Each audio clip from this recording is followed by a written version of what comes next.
Hey guys, Foxtrot here with another game commentary for you guys. This game commentary is the manliest commentary I have ever done, and that's obviously because I am playing as Taric Jungle. Not only Taric Jungle, but also Pink Taric Jungle. So this game, playing Taric, I was duo queuing with Gripexs this game, who is the Katarina. Now, Gripexs is a streamer. He streams some of his games, and he plays a lot of Lee Sin. He's got like 4 accounts in Diamond, and plays Lee Sin non-stop. So if you do want to watch, he streams every day, so if you want to watch some really good Lee Sin plays, jungle, mid, top, wherever, then I'll put his stream link in the description so you can check that out. But for this game, this commentary, I am playing as Taric, and yeah, the reason why I wanted to play Taric is just because I figured Taric is really strong now as a champion. I think part of that is because of the new support items, which kind of make him really tanky and just really beefy. But in general, I think he's really strong overall. Like, his new passive is really good, and he can just be very beefy and be a huge problem with people. And, you know, he's ridiculously fabulous, so that's always a good, you know, you don't need an excuse to play Taric. So, my runes and masteries, my runes, I believe I was attack speed reds, 80 Quints, Armour yellows, and magic resist blues. And my masteries, I think I was just 921 0, but you can play around with those things if you want to. So I'm going to play Taric as a support tank this game. You know, nothing too over the top, nothing too outrageous, but just like a gank machine, just like a CC machine, just like a useful kind of guy. That's what I was planning to do this game. I'm starting at my red buff, and I've started with my W, my shatter. The reason why I start with my shatter is because it has a much lower cooldown than my stun, so it's going to be much better for clearing out these camps.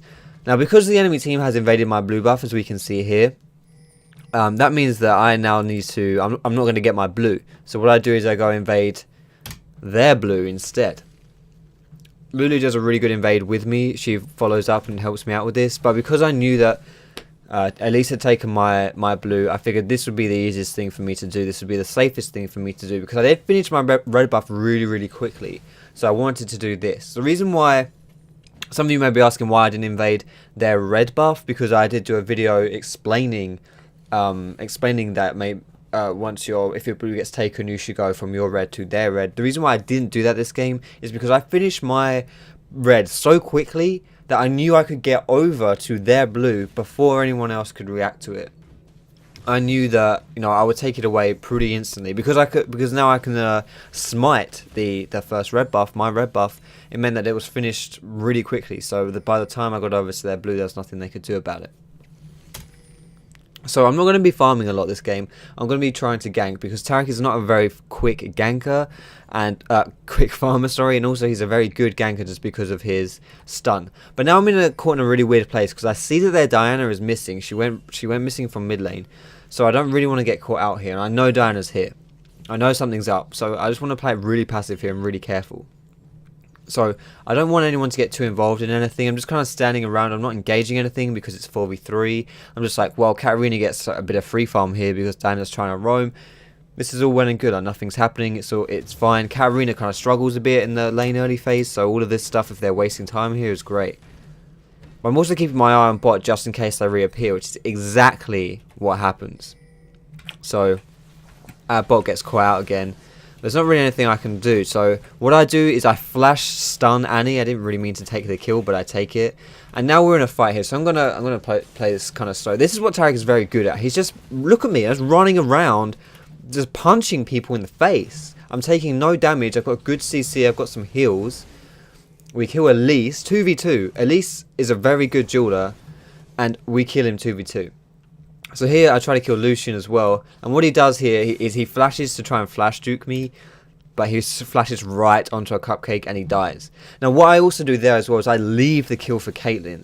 Now this is a double-edged sword right here, because this Lucian had just inherited double buffs, because Elise had doubles, which Caitlyn then got, which then Lucian got when he killed Caitlyn. So I could have taken that kill and gotten double buffs for myself, but I left the kill for Caitlyn. I decided that double buffs could die, but Caitlyn would get the kill. So I sacrificed like basically I give all the gold over to Caitlyn, but by doing that I lose the double buffs. But I think that's an okay trade because I'm Taric. I don't mind losing the double buffs. It's okay. So that happens, and then I keep going on to farming. I'm really high in levels right now. Hello, dog. I'm almost level 6. Like, I'm very, very close to level 6. And my gold as well, if I take a look at my gold here, I have 1600 gold, 6 minutes in, and I'm almost level 6. I'm now level 6 as well, with 1700 gold. I wanted to get, the reason why I didn't recall there and why I did that extra camp is so that I could afford to get my Spirit of the Ancient Golem when I first recalled. Now, I did a little quick counter gank mid lane here, where I just showed up mid, threw out my stun. We couldn't get the kill on Diana, unfortunately, because I used my ulti too late and Diana just flashed away. So instead, we're just going to kind of try and push the tower, but I'm out of mana, so I don't really want to try anything, because without the mana, I'm pretty useless. So I'm just going to recall, and because I have so much gold, I can buy an Ancient Golem flat out, which is nice. Like, the sooner you can get these items, the more gold you get because of the banking passives. Now I'm walking over to my blue buff to see if it's going to respawn. Unfortunately, I hadn't cleared it out. I didn't really have time to clear it out though, because I had spent the whole game bot lane just doing stuff. And it's not too bad, I guess. Like, whatever, it happens. And it's not like we have a mid laner who really needs blue. I don't really need blue. No one needs the blue buff, so it's not a huge issue with it being dead. Although it's preferably it would have been up, obviously. So I clear it out. I just go over to my red to take this away.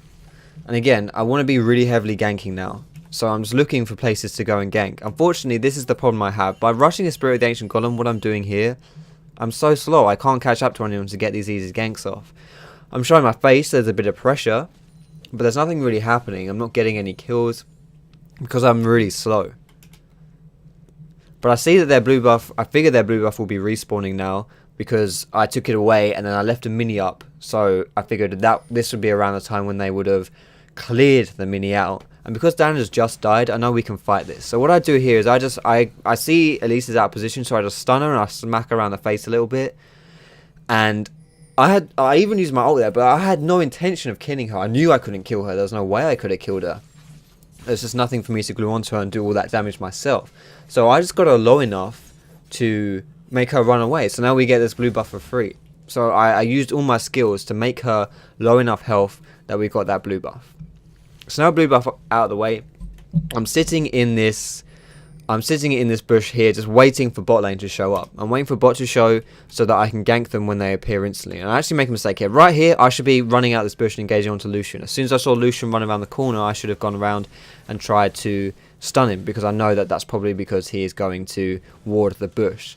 I could have used a bit of the blindness there to kind of engage onto him point blank. Instead, I run out the bush and just hit this Annie a little bit. But it doesn't really achieve anything, and I could have achieved more if I had engaged onto Lucian. So instead now I'm just running up to this mid lane, because what I'm doing here, I'm going to pause this ever so slightly. Like this, you may look at this and think, oh, this isn't an easy gank, you know, like Diana's pushed into the tower, Katarina doesn't have any CC, what's going to happen, like we can't stun her. Well, I'm looking for a tower dive here, because she's on low health. I know this Katarina has enough CC to actually bring Diana down, and I'm just running in, like I've got enough armor to tank this tower down. So I tank the tower and let this Katarina do all her damage, and I run through and I drive by, smash my hammer into this Diana's face, no euphemism, and we kill her. And so now I'm just going to try and push this tower down, but I'm running away because this Ringanguli needs my help. Elise and Lee Sin top lane, and he's been camped quite a lot, and I haven't been top yet. So I try and help him out, but I can't really, there's nothing really going. So what I do is I just help him push this, because I know Lee Sin's going to recall. Lee Sin was on pretty low health, so Lee Sin is not going to be here. So what I do is I just push it away to the tower, and I help with Rengar by taking the tower down. So that's exactly what we do.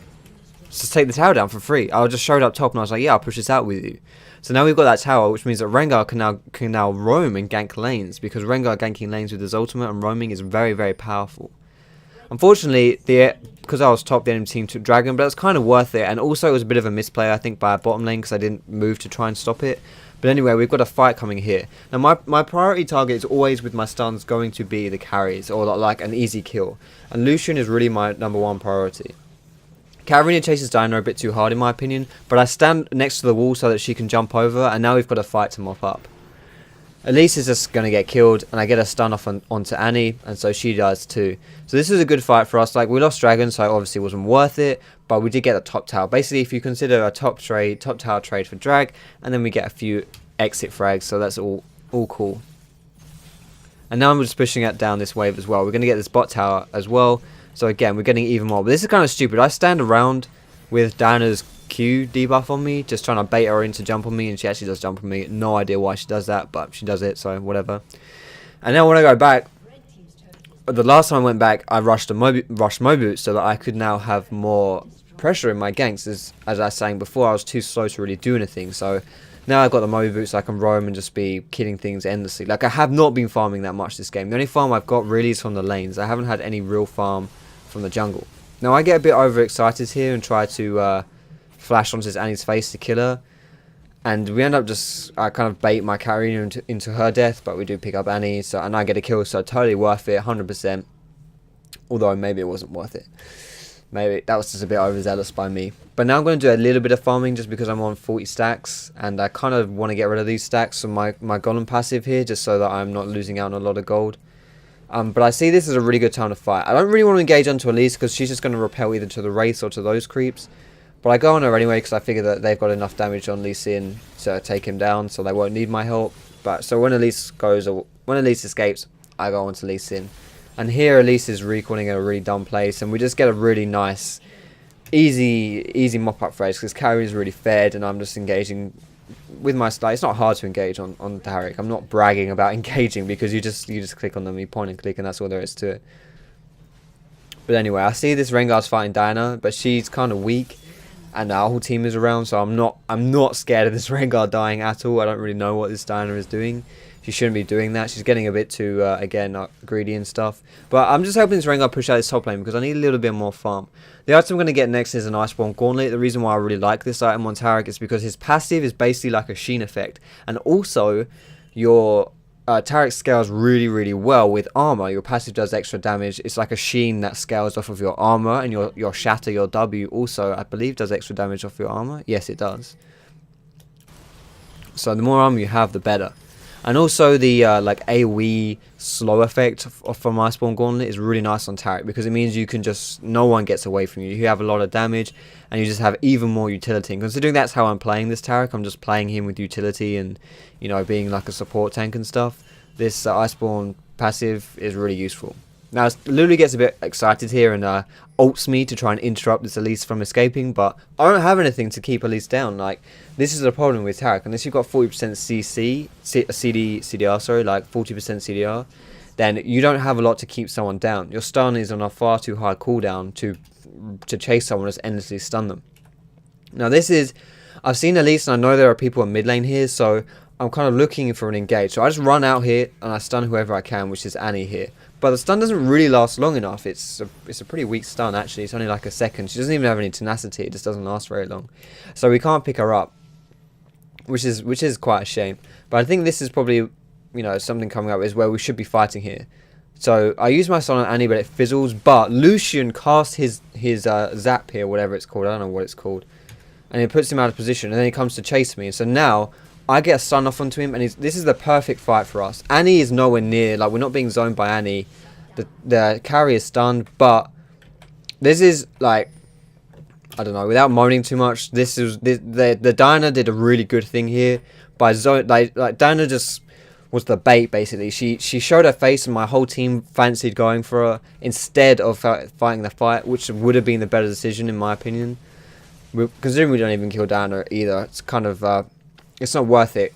I think we should be going for the team fight here, but it's what happens. Like, I should have seen... I can complain all I want about it. Like, even in hindsight, like, in 100% hindsight, I can say this wasn't a bad decision, but it was a bad... Well, I should rephrase that. It was a bad decision, but it was... Like, in my opinion, it was the right thing to do, but it was a bad decision at the same time. Some people might be saying, oh, that doesn't make sense. You know, how can something be the right thing to do, but when you do it, that also be a bad decision? You know, how does that happen? And the reason why I say that is just because if your team is not with you, then even if you should be going in, and you go in, but your team isn't with you, you shouldn't be doing that. Like, that's not good. Because then if, you know, if like what happened to me, I just die because my team's not there, I can't then just say, oh my god, team, what are you doing? You guys suck. Because it was a bad decision by me to even go in. As soon as I saw my team wasn't there, I shouldn't have gone in. Like, people, a really famous phrase or saying for solo queue is, It's better to do a dumb decision together than just split off. Like, have one person do a good thing is much worse than having all of you do a not so good thing, which is exactly what should happen when people don't follow your calls up, or you know, don't engage with you. It was my bad, basically. So yeah. But now I've got my Iceborne Gauntlet, and I bought a few wards and stuff. Now I'm pretty strong. We'll see how much stronger I've become. Actually, it's pretty crazy, to be perfectly honest. But I see Lee Sin's gone in a bit ham here, so I'm just gonna stun him. And then with my W and this Iceborne Gauntlet, I know I didn't, you know, I'm not the majority damage here, but I do quite a lot of extra damage. It's pretty insane. But anyway, we're fighting here now, and everyone's engaging onto this Annie and Diana as well. But I've got my eyes on Lucian, so I stun Lucian. Every opportunity, I'm always looking at the carries. I'm always looking at priority targets to be stunning. I'm not tunnel visioning onto people. I'm looking around me. I'm thinking, who else can I stun? Who else can I get out of position? And so whenever, like, even if we don't kill that person, if they get stunned, they run away. Like, they just get so scared. They have to back off. Like, they can't stay around. They have to run away if they get stunned. So I stun that person, and then they back off, and that's exactly what happens with Lucian. Like, I just stun him, and it means he's, you know, not doing anything for a few seconds, and it means he's having to run away afterwards. And so people are just getting caught out here. There's nothing too much to analyze. People are just getting caught, and we're just pushing down the tower. I'm actually kind of baiting myself pretty hard as well here, just because I know I'm not in trouble. So I'm just, you know, I don't need to run away. Like, I know I can bait someone and then just stun them if they get close to me, which is exactly what happened with Diana there. She thought she could finish me off, so I just put my dazzle on her, and yeah, and she died because I was baiting her in. And I spent a lot of time sitting in spawn there because I was deliberating on what to buy, whether to buy more carry items or tank items. Instead, I decided I'm going to get a Randuin's next, just so I have even more CC. Now my team's getting caught out top lane, which is kind of bad, and I try to show my face to see if I can do anything, but I can't. And instead we decide to defend this tower. I don't want to give this tower away for free. So I just use my combo, nothing, just, you know, just poking them down, really, not doing anything. But I don't really mind losing health because I'm Taric, so I'll just heal it back up. Which is why Spirit Visage is actually a really good item on this kind of bruiser Taric, because Spirit Visage gives you CDR and also means that your heals do even more. Well, we're just trying to save this tower. We don't want this tower to go down. We're just waiting for people to respawn. And right here, Katarina goes in, and I flash stun this Lucian. Because again, I'm not tunnel visioning on whoever the current target is. I'm looking at the other people that we can be targeting, and in that case it was Lucian, as it is from pretty much the whole game. Just because priority targets, I'm looking at who we can get. Now right here, this game is pretty much over. Like, as you can see, like, from what Taric does as a jungler, I was ganking quite a lot on just being useful as a support. Like, Taric is really strong, like I was saying. And now this game is really just coming to its close. We didn't even need to take Baron or anything like that. We just pushed them down. We just forced fights. And, like, my score right now, 3-1-16. That is such a support score. It's just, I've had so much impact just stunning people and all that business. So, this game is now about to end. So, thanks very much for watching my commentary, guys. Hope you enjoyed the video. If you did like it, feel free to give it a like, give it a thumbs up. And come visit me on my social media. Come see me on my Facebook, on my Twitter, you know, all that stuff. And you can also follow my stream on Twitch if you want to do that, if you want to watch my stream. All those links are in the description, so yeah, so go and check them out. But thanks very much for watching, guys. I hope you have a great day, and I will see you in my next video.